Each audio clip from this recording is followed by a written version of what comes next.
I'm Brandon, welcome to the Kyle channel, and today I want to build a monitor stand so that I have somewhere convenient to put all of my stuff when I'm recording top-down videos.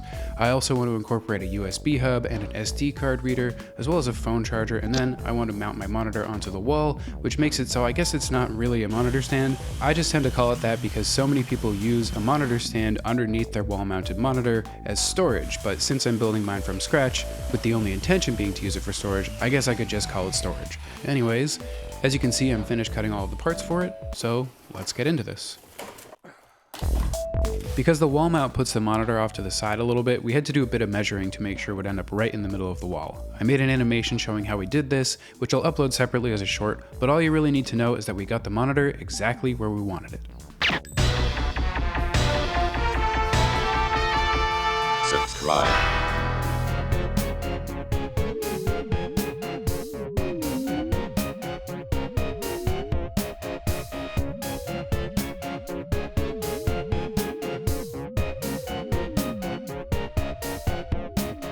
With the cables successfully hidden, it was time to go out, sand my monitor stand, and then paint it. I think most of the tutorials about painting things online make it seem like an extremely relaxing thing to do because it's actually so time consuming and physically demanding. I'll give you some context for the kind of challenge I'm talking about, even just for this monitor stand in this clip. You wish that it was just like paint it and you're done, but the reality is prime it, sand it, prime it, flip it, prime it, sand it, prime it, flip it, paint it, flip it, paint it, flip it, varathane, sand, varathane, flip it, varathane, sand, varathane, then you're done. But the result should be worth it. Looks like I went a little deep on this one here, and I don't know if you can see that from here, but there's a little crack on the side. Doesn't matter, this is gonna be in the back. All right. Okay, so I did crack this edge here after putting in that screw, but no one's gonna see that. No one is gonna see it at all except for anybody who's watching the video, I guess. But in the setup, it's not gonna be visible, and I've gotta say, I think this monitor stand is turning out pretty well. Surely nothing could possibly go wrong from here on out, right?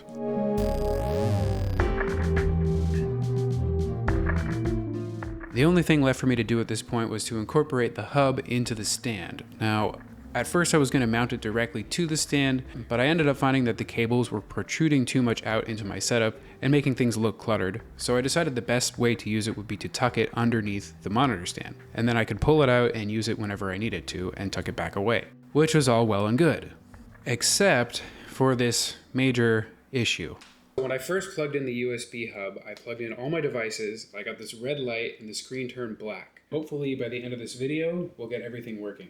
So I struggled with this for a while, but the most likely thing I could find, partly thanks to my friend Jeff and partly thanks to Reddit, is that the hub didn't have its own power supply, and so powering both hard drives and reading the SD card was too much for it, and somehow that caused a conflict with my lighting software, which is called iCUE.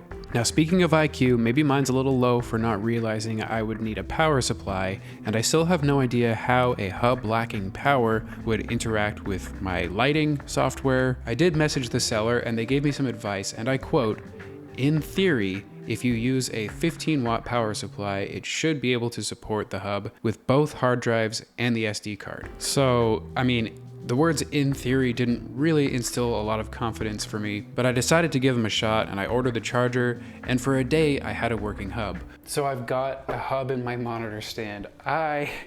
I'm so happy. But the next day I had the exact same issues with the lighting software, and I even heard a clicking sound coming from the inside of the hub. One view of this that I like to try to promote on the channel when stuff like this happens was that this is actually a good thing, because learning that that hub definitely wouldn't work was still a step forward. So I was able to switch my attention over to this other hub, which I think is going to be an even better fit for the setup. In fact, it might be a little too close. When I looked at the product dimensions, the dimensions listed were clearly for the packaging and not for the actual hub itself. So I contacted the seller, but with no response, all I could do was base it off of how the picture looks, and I could tell by looking at the picture that if I laid the hub flat, it would fit, but then all of my USB cables would be smushed into the monitor stand, and if I were to use an angled USB adapter, then all of the wires would be right up against the power buttons that control each of the individual ports, which would work, but it would be annoying. So once again, basing it on the picture, if I put the hub sideways, it would probably just barely fit under the stand, but I wasn't sure.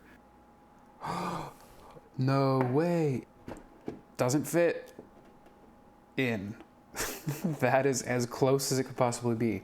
I'll get some little risers for this so that it matches on either side, and I think we have the perfect hub for my setup, as long as it doesn't cause any conflicts with my lighting software.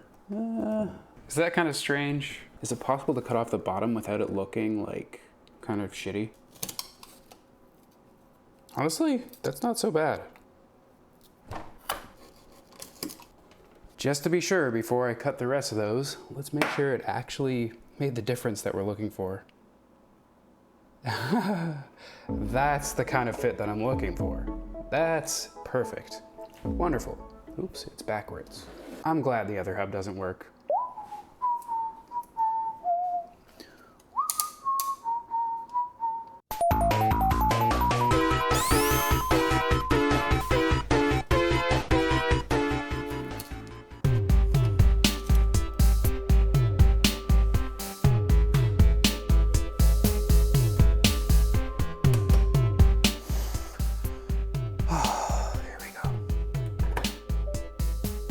One down. Okay.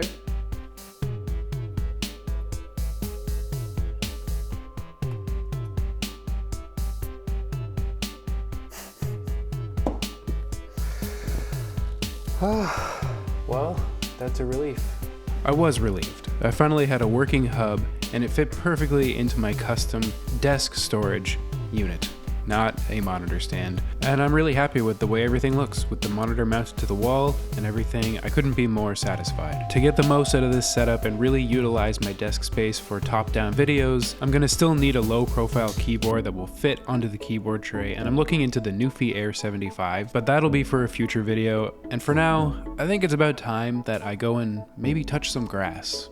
I've been in here for a little too long working on this. I'll talk to you guys in the next one. If you guys want to click like, leave a comment, and subscribe to the channel, it helps me a lot. And then if you want to check out my other videos, I really do appreciate that, especially maybe the more recent ones. Unless you like art time lapses filmed at a really awkward angle, I do have a lot of those. Anyways, take care.